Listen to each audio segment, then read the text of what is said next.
I think the other important thing is the concept of paying it forward. So the idea that someone, I definitely agree with that, and that's why like I'm so willing to help uni students or just help a friend in terms of anything, right? So in terms of career, in terms of mental health, because I've been fortunate that throughout my uni, throughout my high school, so many people have helped me, and I used to think like, how can I repay them? Because like if I'm talking to like an executive, like what can I offer him? I'm like, no, I probably can't at this stage, right? But it's like I can transcend that knowledge and give it to someone else, and I think that is very powerful.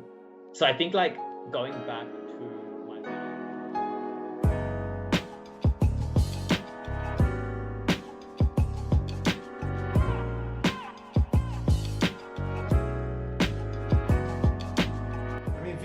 we reconnected what would have been a couple months ago.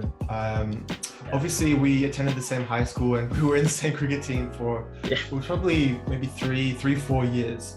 So it's like ages ago, like late primary school, early high school. Yeah, exactly.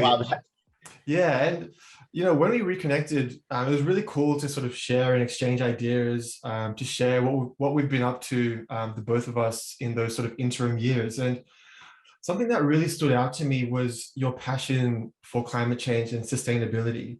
Like it was really clear to me that was something that you were really passionate about. And like for me, when I was reflecting on that sort of catch up, I was sort of thinking that, one day in the future, when I stumble upon something that I'm really passionate about, I want to have that same level of enthusiasm and passion and joy for whatever it is that I'm doing. And so I'm really, really excited for today's interview, and I'm excited to explore where that passion came from, and how that culminated into, Greenfluence, which is a new podcast that you've created along with your good friend Maya. But let's not get ahead of ourselves. Let's jump to your later high school experience. For those that didn't know you, how would you describe your approach to those sort of later high school experience, Were you someone that was always academically inclined and at the library studying 24/7, or were your sort of interests existing outside of the academic realm? Yeah, that's a really good question, Sid. So I guess as you mentioned, we both went to the same high school, and I think one of the benefits of going to our high school, which was Cherrybrook, was that we had a good mix of people. Some were academically inclined, some were into sports, and people, I think it was a very well-rounded sort of school. So while I guess like I feel I was more academically inclined, and obviously like I did feel that expectation, and of course that I guess desire to perform well in HSC, I did try and expose myself to a range of other things. Like in high school, I was involved in the social justice club, and I tried to be involved in certain things around high school. I'd say like definitely in high school, late high school, I was quite into my shell. I was a bit more introverted. But yeah, I still had an interest in other things. And I think high school was probably where my interest in social impact and social justice started, like trying to find ways where I can do good. And I was very keen on volunteering as well. And I did sports. So I tried to get involved in a fair few things in high school. So it was really good.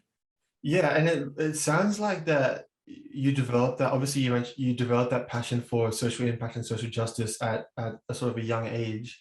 And that's something that you want to pursue, later down the line, and is consistent with your sort of career ambition. So this, a lot of the times when I talk to, students, on this podcast, we talk about sort of transitioning to university and sort of like what that experience was like.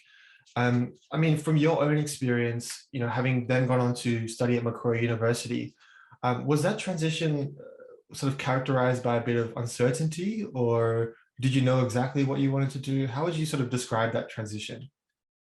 Yeah, so I guess to be frank, I did not know what I was going to do until after I started for the HSC. Like I think in year 11 and 12, I was sort of floating around. I was like, oh, I'm interested in this, but I couldn't narrow it down. And then, of course, I had my parents who like wanted me to be like more certain about what I wanted to do. And for me, I was just sort of, I guess not taking it easy, but not drilling down on what I wanted to do, which I think in hindsight was not a bad thing, because I feel like students at a young age have all this pressure from parents, from schools, from everyone to be like, oh, I want to do this. And of course, like a lot of people like look to those really big professions like a doctor, a lawyer, and things like that.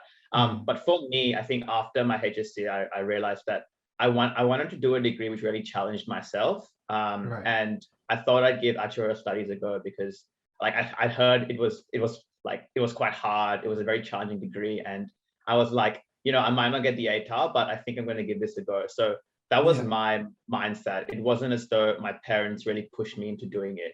So I think that was just how I sort of made up my mind. So I wasn't someone that really, had everything planned out from year 9 or year 10.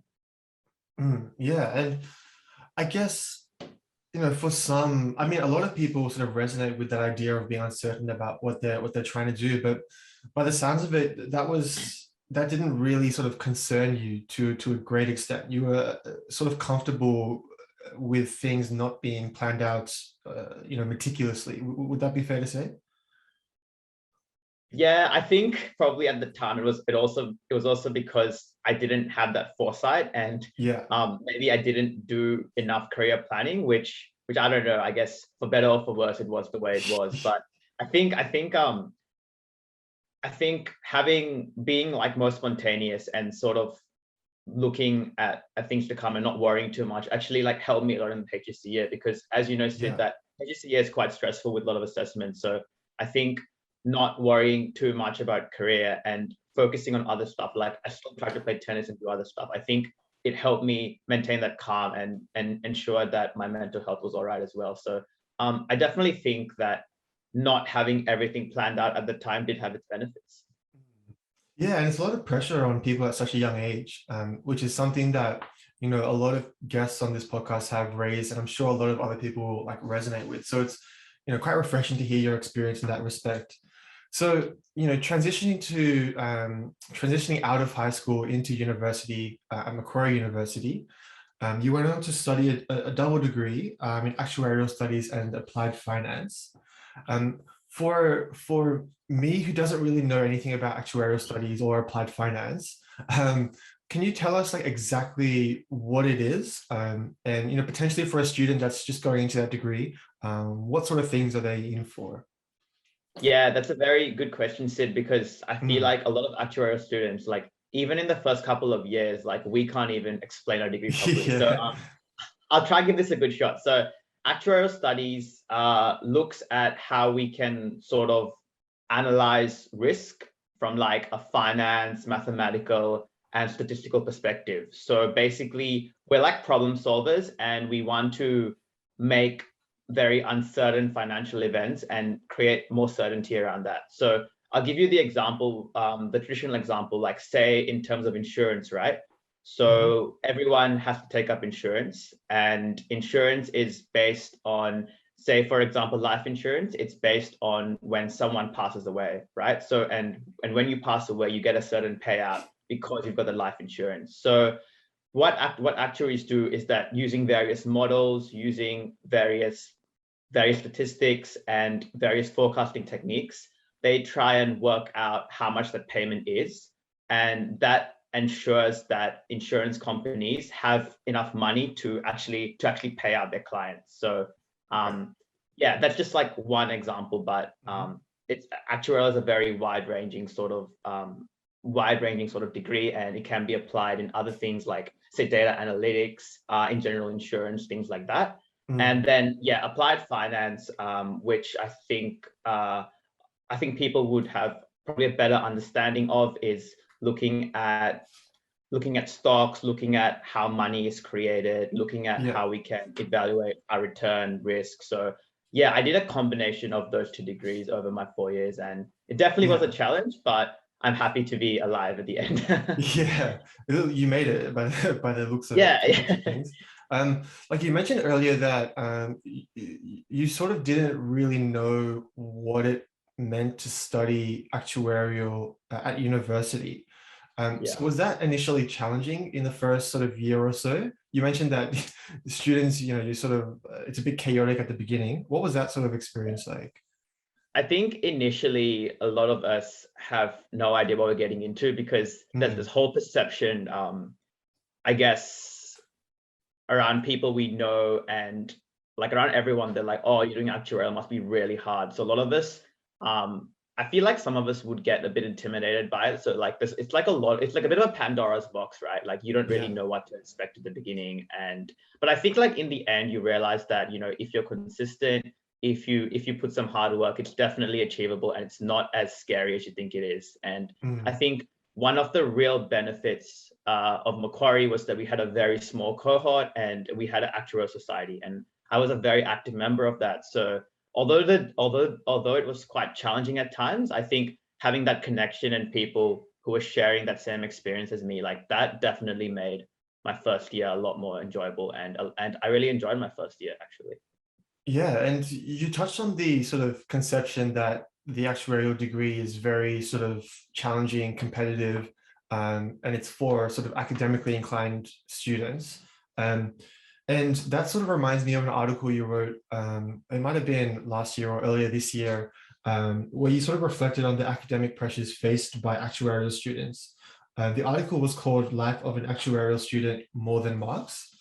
And you sort of touched on that misconception that we just talked about, the misconception that it's not really a misconception, but it's the emphasis on academics at the expense of other opportunities that might exist outside the degree. So I was just wondering if you could sort of explain to our viewers what you wrote in the article and what were some of the key messages that you were trying to get across to your audience. Yeah, so as you touched on, Sid, like actuarial studies is quite a challenging degree, and basically how things work in the actuarial degree at most Australian universities, if not all, is that you need to get a certain mark in order to get an exemption.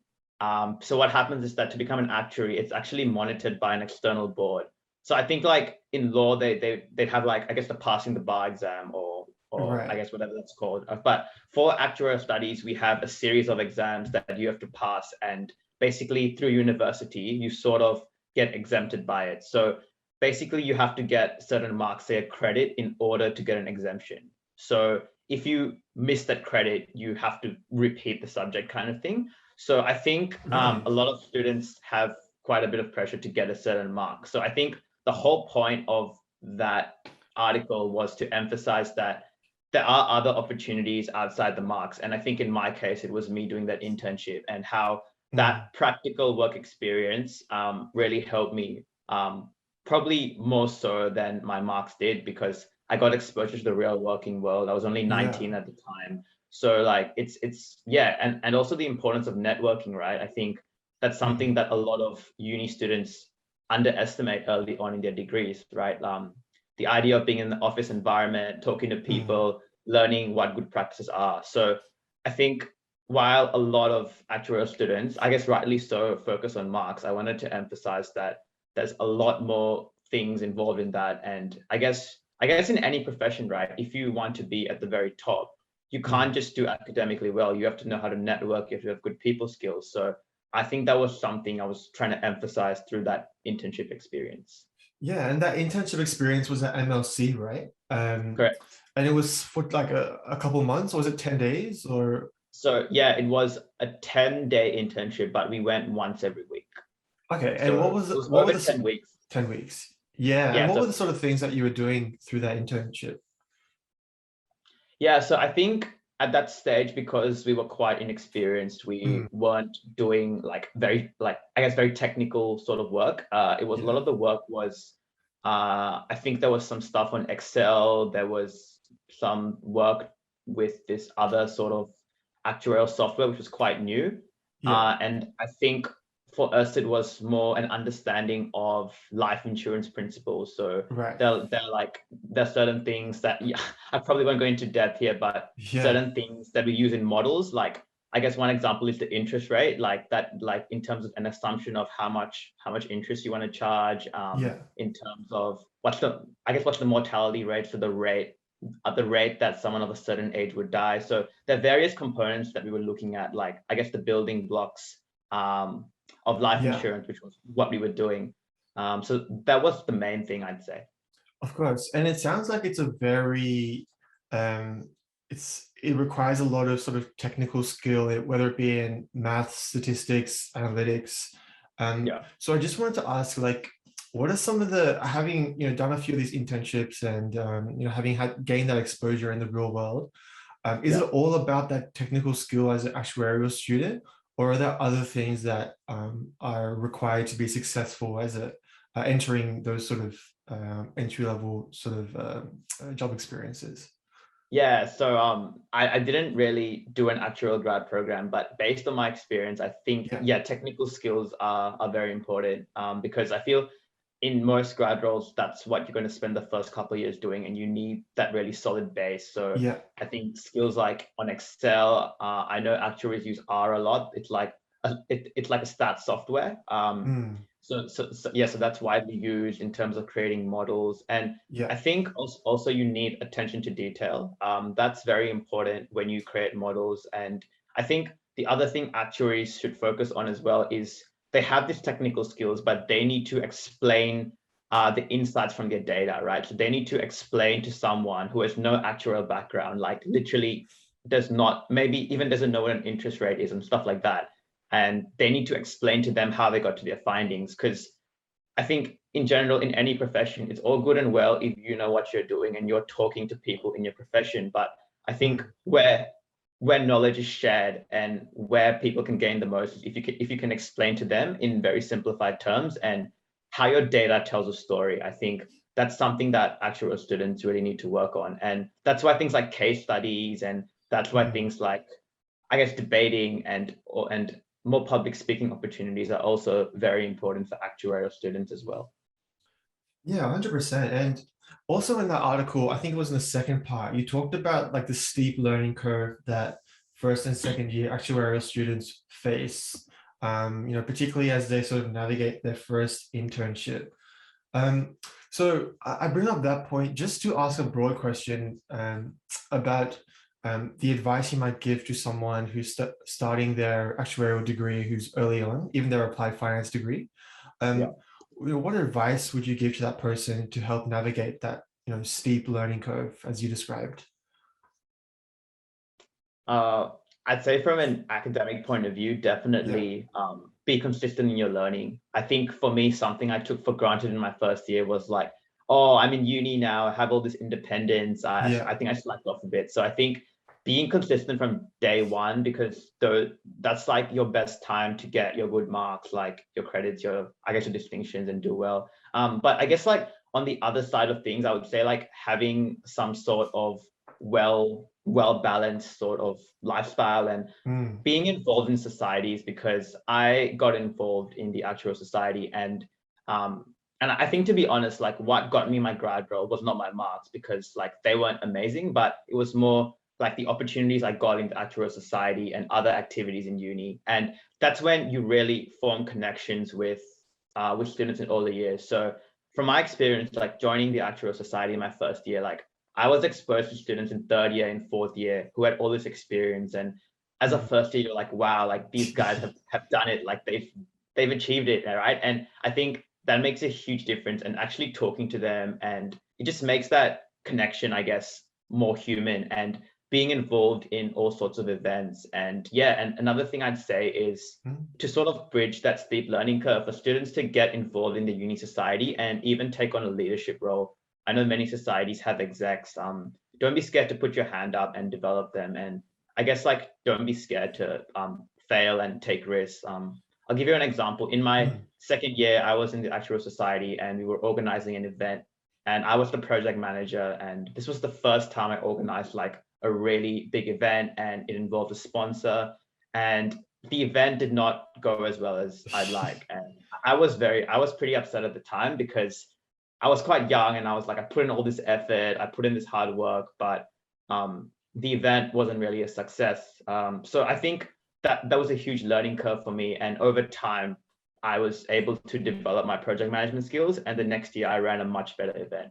So I think the main things is having that balance. So focusing on studies, but also getting involved in extracurricular stuff, uni societies, and not being scared to take risks as well. Yeah, and it's interesting the point you bring up about taking risks. And I think, obviously this doesn't apply to all students because of the different circumstances, but it's a good opportunity to take some of those risks, right? Yeah. You don't really have that much to lose, right? If you invest time in an event and it doesn't pan out, it's not like you have a mortgage to pay, right? So Yeah. you're in quite a low risk environment. So it's cool to hear, some of the challenges you've had, both academically and both outside of your degree. And I definitely didn't know about the sort of exemption scheme or exemption structure that actuarial students needed to be aware of. So it's refreshing to hear that as well. Yeah, sure. You also mentioned there about how your marks weren't sort of like in the 99th percentile, right?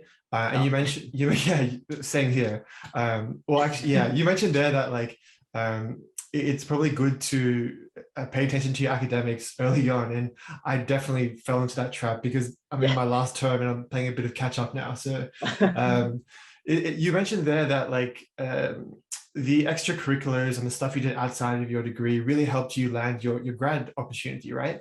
And for those that don't know, that opportunity is at KPMG as a consultant in the technology risk and cyber department. Hopefully I got that right. So yeah, I mean, working for one of the big four, like what was that like coming out as a fresh graduate? Was it scary, intimidating? It seems like you're someone that enjoys challenge, but what was that? How did you approach that particular opportunity? So at uni, we had all these career fairs, which I'm sure you're familiar with, Sid, where all these employers try and talk about their grad roles, things like that. And throughout my time at the Actuarial Society, the Big Four would always come, and they would even be involved in a few of our events. So like from that, like myself and a lot of my peers knew that I guess the Big Four was like a great place to start off at, and it provided so many great opportunities. So I was really thrilled when I was lucky enough to get the role at KPMG. I think I knew it was going to be hard work, and I think the perception is like at the Big Four, like you worked really hard and you have like a lot of sort of work to do. So that was my initial perception. I was really excited to join actually. And I think the other thing I really liked was the idea of being a consultant. I thought like I was going to travel, but then, I guess that COVID hits, so it's all virtual, but I think I was really keen to like meet clients and travel and do stuff like that. And also because I was involved in 180 degrees consulting at uni as well. So I had some exposure to consulting. So I knew what it was about. And then I guess from the time I joined KPMG at the start of last year, I think the culture has been amazing, and like I've really enjoyed the whole experience. Yeah, and in your consultant position, what is it that you actually do? Because I remember you explaining it to me when we caught up a few months ago. And it was really interesting to me because I don't have any exposure to consulting, particularly in the IT space and cybersecurity. So, what is it? What is a day in the life of a consultant in your shoes, Vis? Yeah, awesome. So I guess firstly, like my grad role in tech risk and cyber is completely different to what I studied. Right. And like I think that goes on to a broader point that I can bring up later about how what you study and what you work does not have to be aligned. But I guess going back to your question, Sid, so what I do is very much quite a bit of technical work and also some client-facing consulting work. So in my team, the focus is on IT risk and compliance, and we want to give security to our clients that they are meeting the necessary frameworks and all their I guess hardware risks and all their sort of internal security risks are safe. So for example, we want to make sure that their password structure is safe. We want to make sure that people have authorized access to systems, like no one can just go and log into an account. So we just want to provide them with that security, because of course now as well, I guess the risk of cyber crime and cyber threats are increasing, especially now with COVID. So my area is very highly in demand. And so essentially what we do is that we analyze the risk, provide compliance, and just want to make sure that our clients are doing everything possible to ensure their IT systems are safe, and then giving them recommendations and things like that. the other really interesting thing we do is business resilience, which is looking at how does a business perform under an unforeseen event. So say, for example, COVID hits, what can a business do to respond? Do they have a plan in place? How are they treating their employees? What are their procedures like? And that's an area that's grown a lot. So I guess like from a consultant point of view, a lot of our work is field work. So looking at various extracts, doing a lot of the lookups and things on Excel, are reporting that to seniors. And I guess after getting more experience is the really fun part, which is talking to the client and developing those soft skills. So that's probably the part that I've enjoyed the most. Yeah, and you brought up a really, really interesting point there about, you know, the fact that the thing that you're studying doesn't have to be aligned with, you know, what you get into in a professional sense. You know, I definitely want to hear insights into that. Like, that's obviously something you experienced. How did you sort of approach that? And so what advice might you give to a student that is faced with it in a similar circumstance? I think the first thing is just don't be scared to give it a shot. Like, I think the world of work and careers have just changed so much now that a lot of what we can learn, what we can do is all available online with a click of a button. Like, if you have the initiative, you can upskill yourself in your own time. Like, go on other days where, you know, you had to get a degree in business to actually work in business or work in finance. Like, there's so many ways to upskill yourself. And now employers are looking for multi-skilled professionals, like I guess people who don't necessarily bring the traditional skill set. Like, I know a lot of people say in engineering might be working in business, or they might be doing something completely different. And that's totally okay. In fact, that probably gives an advantage. I know like a lot of banks, like say Combank, I think they hire quite a few engineers, and that's not something they would traditionally done, but I think it just reflects how you want that diversity of thought and skills. So I'd say like the thing that many uni students might think is like, I've done this degree for 4 years. Isn't it a waste if I don't pursue it, right? And I think that's a like quite a fair thing to think about, because you've put in all this blood, sweat, and tears over 4 years, all these assignments, and what am I going to show for it? But I would say like that skill set will definitely help you. Sure, like like if you did marine biology, you might not be applying that when you start a role in like business, say, but definitely that skill set, that analytical thinking is definitely something that'll help you, and you can always go back to that later down the track. So I would say like just give it a shot and don't be scared to apply. And also the other thing you can do is, if you are in a different field to where you want to go in, just have a chat to people, reach out on LinkedIn, and don't be scared to network. Yeah, so Vis, you brought up a good point there about sort of not being pigeonholed into like what you study, and the accessibility of resources these days, you know, which allow you to pick up skills and knowledge that exist outside of your, you know, primary university discipline.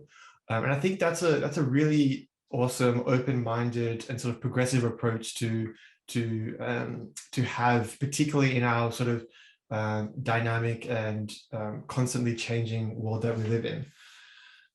So Vis, one of the interesting things that I wanted to touch on was the articles you've written on LinkedIn. For those that haven't come across any of them, the key theme throughout them is sort of the reflections on your own personal experiences, whether it be the books you've read or your university degree, or you know, coming from Malaysia, right? Yeah, that's right. So a lot of them are about, as I said, reflecting on your experiences and drawing upon the lessons you've learned and the values you've developed, and things of that nature. One of the interesting articles you wrote was a reflection on Jay Shetty's book, Think Like a Monk. And it was basically you were reflecting on the 5 lessons you extracted from that book. So to put a question to you, this an open-ended question at that, what are some of those sort of tips and pieces of advice and guidance that you'd give to a student potentially in later high school, university, sort of based on your own experiences? Yeah, okay, awesome. So I think the first thing I'd say is really like drill down and see what your purpose is and see like what you're passionate about. So I think ideally you want to align your passion with your purpose, and that has to align in a way for you to make a living, right? Because it's all good to have your passion and purpose, but we all need to make ends meet, right? So I think the goal is to find that sweet spot. And I think the best way you do that is just by talking to people. I just talking to a lot of people and I guess networking and just like seeing what you like, what you don't like. So I think the best thing for uni students to do is just to get involved and say yes to an opportunity. Because as I mentioned before, if things don't work out, you've taken a risk and you learn from it, and you can always say no afterwards. So it's like you have to sort of make the most of that and grab it with both hands. I think we're very fortunate as well that we have a lot of exposure to mentors these days, people willing to help. I think many unis have some sort of mentoring programs where you can talk to professionals, and it's just like the other thing, Sid, is that it's just amazing how people are so willing to give up their time to help you. I'm not sure if you've seen this too, but a lot of people, if you message them, they're more than happy to talk. And I think the more you can sort of practice that and practice speaking up to someone or even messaging them, it's always hard at first, but it just gets better over time. And I think that's definitely something students should practice. And then I think over time, you'll realize that you can actually give something to them and you can give them benefit too. So say, for example, you could recommend a friend who could work at their company and they can give you advice. So I think that's like how the mindset you should sort of have, like, how can I provide advice as well? So it's like, I think we should be very happy to get knowledge, but it's also like, how can we add value? And I think the other important thing is the concept of paying it forward. So the idea that someone, I definitely agree with that. And that's why like I'm so willing to, help uni students or just help a friend in terms of anything, right? So in terms of career, in terms of mental health, because I've been fortunate that throughout my uni, throughout my high school, so many people have helped me. And I used to think like, how can I repay them? Because like, if I'm talking to like an executive, like, what can I offer him? I'm like, no, I probably can't at this stage, right? But it's like, I can transcend that knowledge and give it to someone else. And I think that is very powerful. So I think like going back to my values. So I think my values probably boil down to 4 things, which are so important. So that's like the idea of integrity. So I guess being honest and upholding what you believe in. Are being consistent. So it's the idea of like small improvements every day and just doing things day in, day out and getting into a routine. The third thing is being accountable. So, and that's so important, I think, for uni students. I think a lot of the time, it can be hard to know if someone really wants to do something. So I think it's important to be accountable and try your very best to stick to your word. But of course you can't all the time, but try your best.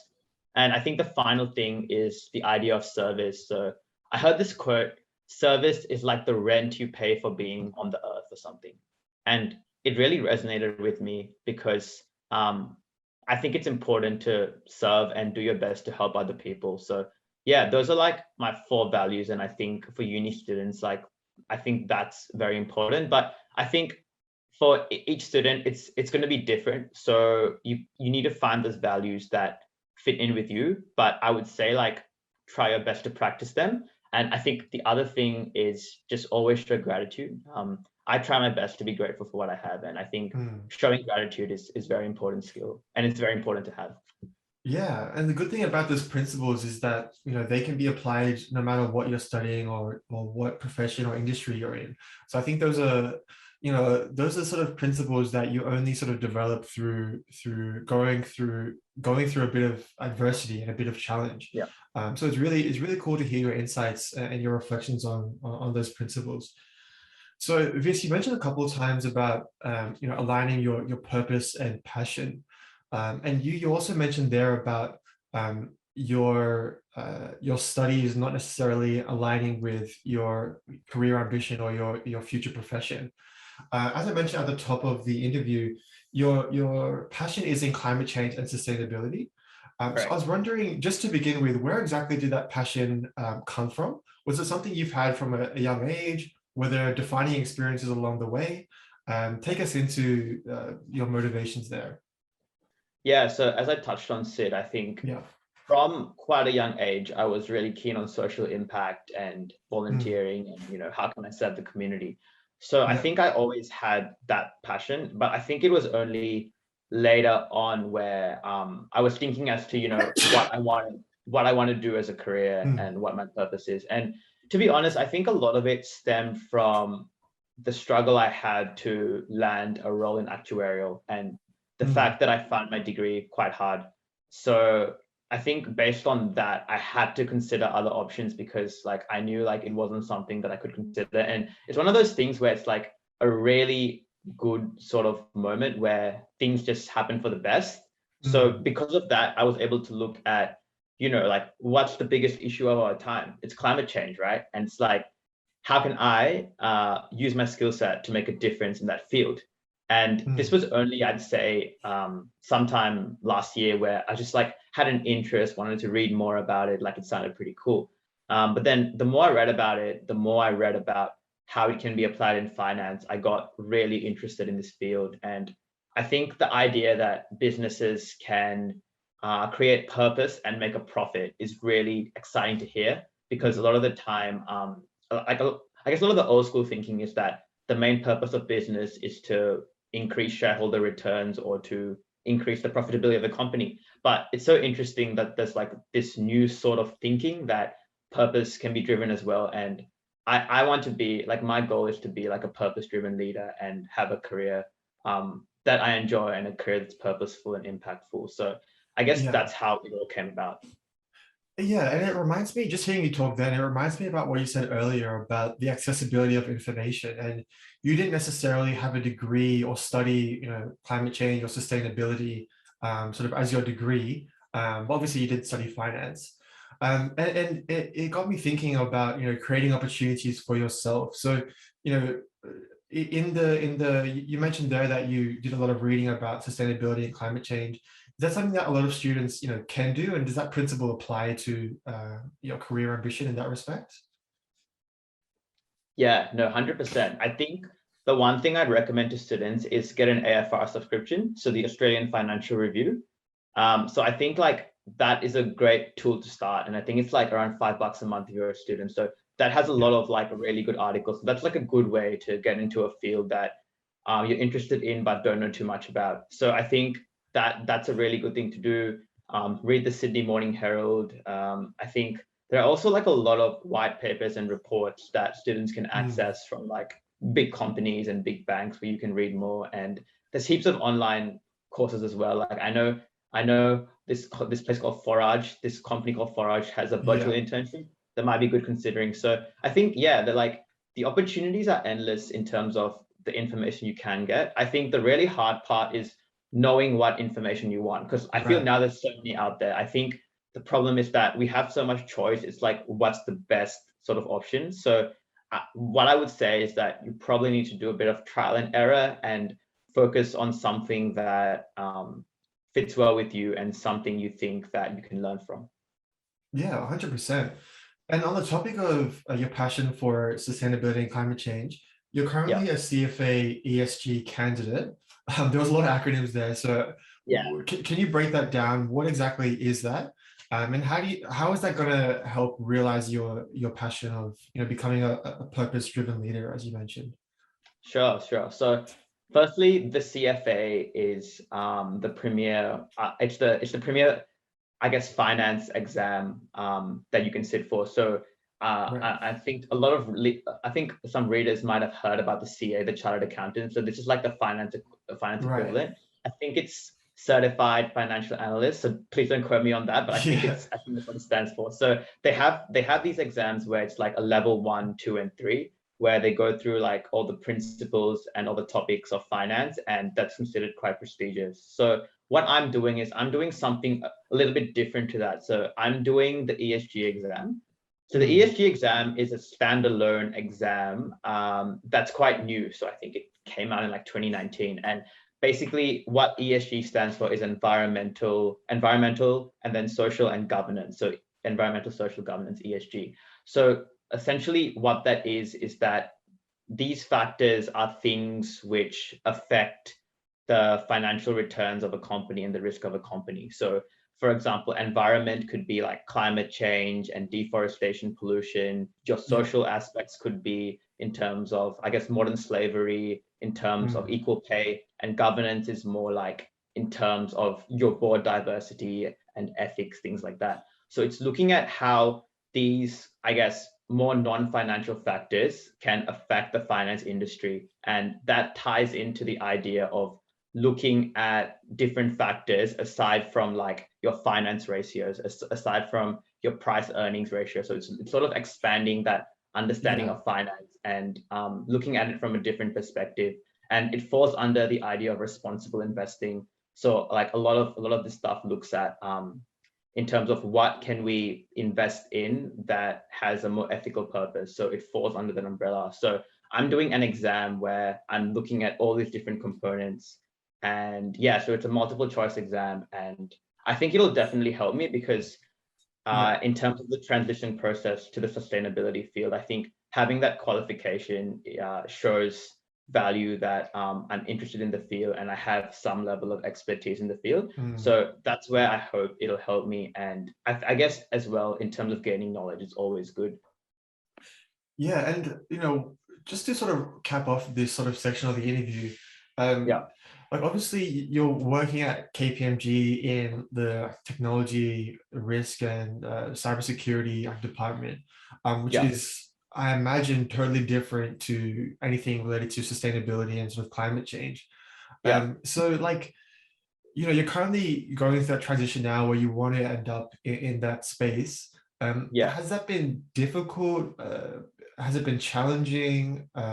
What's your experience there, and what advice might you give to someone who's trying to make a similar sort of transition? So I think you should ask me in a couple months. No, I mean, but that's a very good point. But I think what advice I would give is, I think firstly you have to network. Like you shouldn't be scared to reach out to people and talk to people if you want to learn more.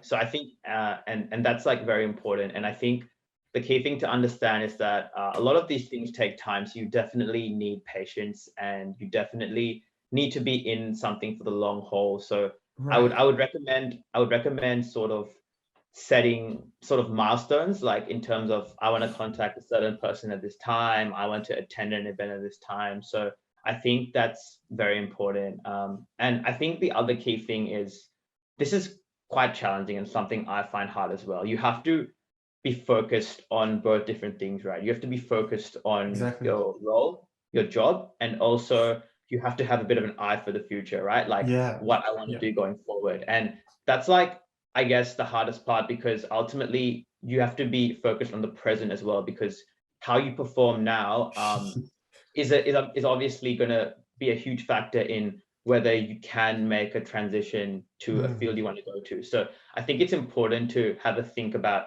how you want to balance those two priorities. Yeah, that's a good point you raise, actually. It's a catch-22 almost. Yeah, I didn't think of it that way, actually. And yeah, you got to invest a lot of time into obviously the future opportunities, but as you quite rightly mentioned, you also need to invest that time into your current job and opportunity. Yes, I am mindful of the time, and one of the things I definitely wanted to raise and something I was very interested in talking about was Greenfluence, which is a podcast that you and your good friend Maya started. So I just wanted to understand firstly about the motivations behind Greenfluence. You obviously recorded your first interview a couple of days ago, which is exciting. I can't wait for it to be released. What are listeners in for? What can they expect from Greenfluence? And what were the motivations behind it? Yeah, so Sid, by the way, we actually I recorded our second one yesterday. So really? Yeah. So no, it's definitely very exciting. So I guess for listeners, Greenfluence is it's a passion project between my friend Maya and myself, and we are very interested in the finance, the sustainability fields, and we wanted to sort of merge them together. And I guess, give young professionals and students an understanding of, I guess, the biggest impacts that face climate change, and as well as how we can incorporate other aspects of the business world into it. So we're really keen on startups and VC. So we want to look into things like climate tech. So at the moment, it's like an all-encompassing sort of platform, community. And as you mentioned, we're starting with the podcast. So that's the main reason behind it, because from our understanding, we both did finance, and a lot of the finance that was taught at uni was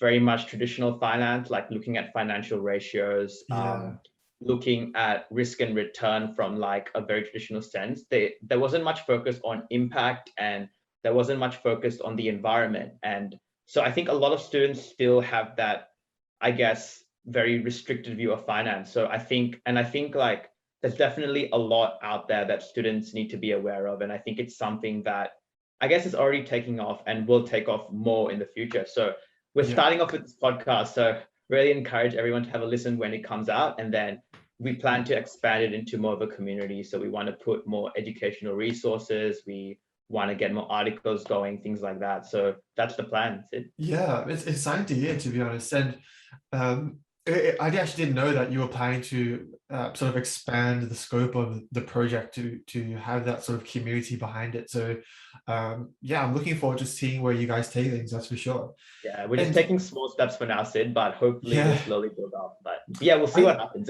I think that's a good approach, to be honest. It's not often that you sort of get to hear from someone who is like laying the groundwork for their project. What I mean by that is you often hear of it when it's already like developed a year or two down the line, when it's, you know, up and running, successful, so it's got a community behind it and things of that nature. So, you know, we have a great opportunity to speak with someone who is starting a project from scratch, basically from ground zero. Obviously you're co-creating it with your friend Maya. What have been some of the challenges and adversity that you guys have gone through getting that project up and running? Yeah, no, that's a very good question, Sid. So we've been it's still a very early stage for us. So I think we haven't really got to the crux of a lot of the challenges, but I think initially it's because I think a lot of it is based on how we distribute our product, like in terms of the editing, in terms of that kind of thing. And I think definitely, as I mentioned before, that requires some upskilling, but I guess we're fortunate that we have people to help us, like you said, and also like we have like a lot of resources. So definitely that's something that, you know, we need to focus on. I think the other challenge is building the community. So of course, like I guess this market, you know, there are a lot of players out there, and now more than ever, people have short attention span. So it's like, how do we get a good product out there that's insightful, but number two, people can listen to and can get knowledge from? So that's been a challenge. And I think the other thing as well is that I guess Maya and I, we both have a few things going on. So it's like, how do we balance the time, and how do we like, you know, keep each other accountable, and that kind of thing. So yeah, I think there are a few challenges, but I think because we are very passionate about this, really hoping that we'll make it happen. So yeah, just out of curiosity, like obviously starting a podcast requires a lot of sort of like I mean, not a lot, but it requires some skills in like multimedia and editing and things of that nature. Did you guys have any experience in that sort of stuff, or are those things that you're learning along the way? Nah, so I don't have any, and I don't think Maya has much either. So yeah, we're just learning along the way, seeing how we go. I think now's a good time to try something new. We've got a lot of like spare time on our hands. We're at home, so it definitely is going to be a bit of a learning curve, but really looking forward to it. You mentioned a good point there about how, you know, we're in lockdown, and to be honest with you, like you know, when Sydney went into the second lockdown, I saw it as an opportunity, right? I haven't been able to actually work since, when did we go on lockdown? Like June, or maybe end of June? End of June. So, you know, I basically, you know, had a couple of months where I'm not working, I'm on uni holidays. And I think a lot of other students have that same experience where, you know, they all of a sudden have this free time. Obviously, it's a pretty shitty thing to be in lockdown for obvious reasons, but there's obviously, a lot of opportunities. So do you think that there's, a lot of opportunities for students, to potentially start up their passion project or invest time in, researching about something they're passionate about, or looking into a career that they might be passionate about in the future? Yeah, 100%.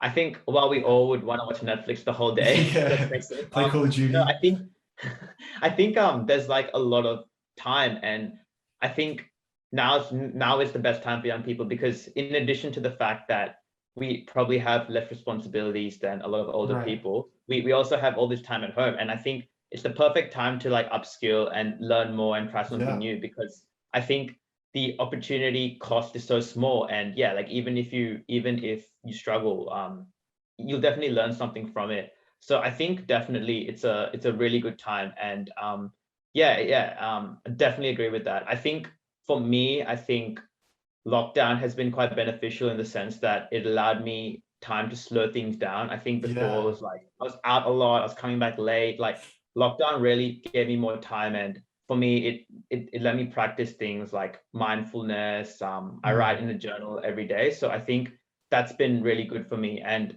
I think from my perspective as well, from the Greenfluence podcast, like I actually moved out of home, and then so like a lot of things have happened, and then I had a chat with Maya, and that's how we got Greenfluence going. So I think if it weren't for lockdown, like this might not even happen, because we'd probably be busy working and things like that. So I think lockdown, it's really important to, while it's very tough, it's very important to be grateful for things we do have in lockdown. And I think it's that whole idea of create that I guess creator economy, that gig economy, like everyone's doing things in their laptop, and I think COVID has accelerated that. So I think for students out there, like this is the ideal time to like, I guess, build a side hustle, build a passion project. Even if it doesn't make money, like you might as well give it a go, because I think, yeah, it'd be really beneficial. Limited downside, as we've mentioned a couple of times, right? Yeah. Yeah, and it's cool to hear about, your experience in lockdown and how you're, putting that time to good use. I think that's really valuable, and it is inspiring for others to hear, to be honest with you. So this, we've talked about your passion for creating a career in climate change and sustainability, and your ambition of striving for a career with purpose. And I suppose, as cliched as that might sound a little bit, that's ultimately something that we all look for and we all strive for, right? A career with purpose. So, I mean, just in closing, as we approach the end of the interview, what advice might you give to someone that is a bit uncertain about, where they're ending up or what their particular purpose is? What piece of advice would you give to that person who might be navigating that uncertainty? You might have mentioned it already, but just I guess a final opportunity to hear your thoughts in that respect.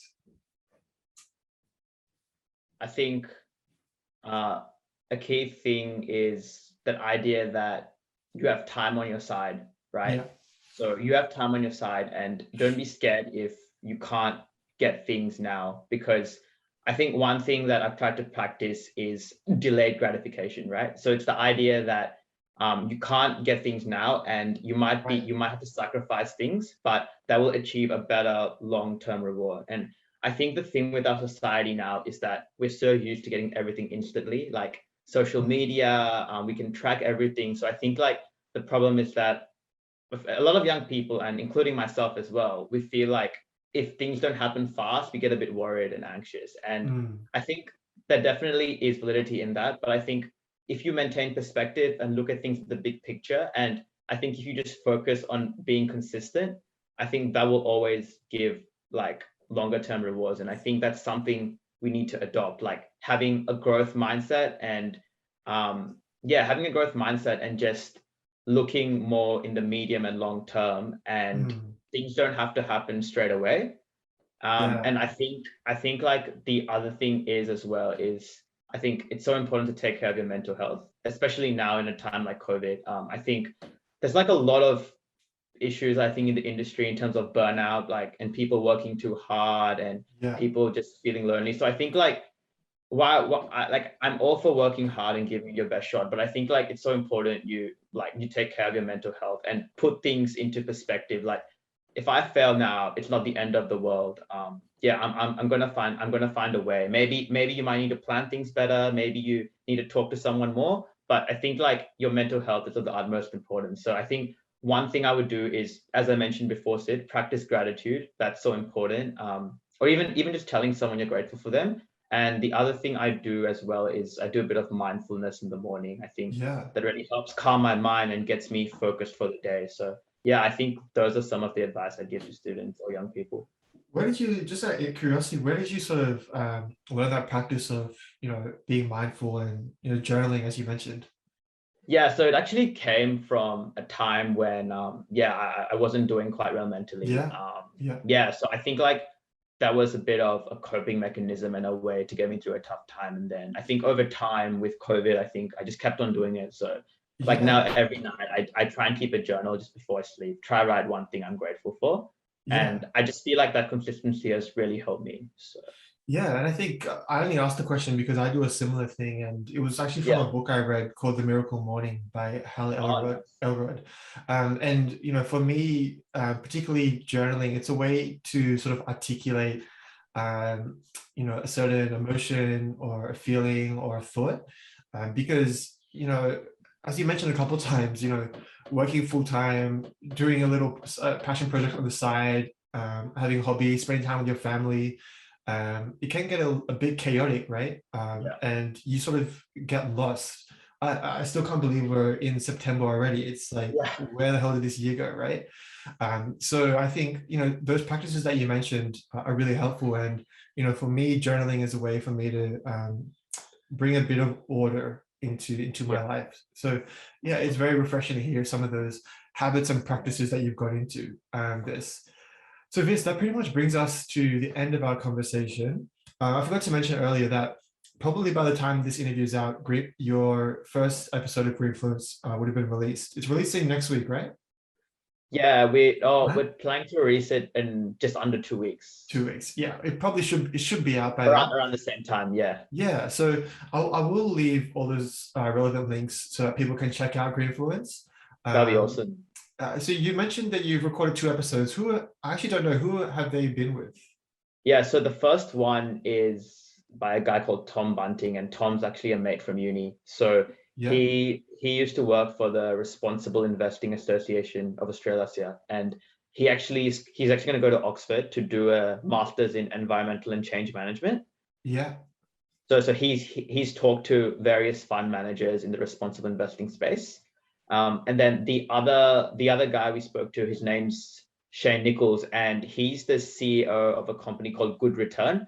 And what they do is they provide microfinance loans to people in developing countries and give them opportunity to pursue business. So had a chat with him yesterday, and that was really good. So and then we've got someone else lined up next Tuesday. So we've got like a fair bit of stuff to do. So it's good. You're a busy man. You're a busy man. And so just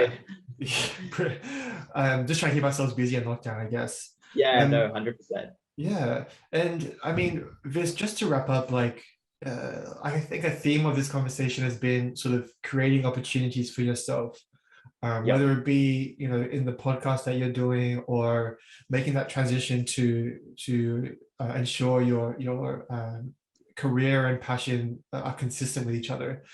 It's clear to me a couple of times that, it requires a lot of initiative, being proactive, and sacrifice and delaying of gratification, as you said, because, I guess there's an opportunity cost involved in focusing on, short-term things.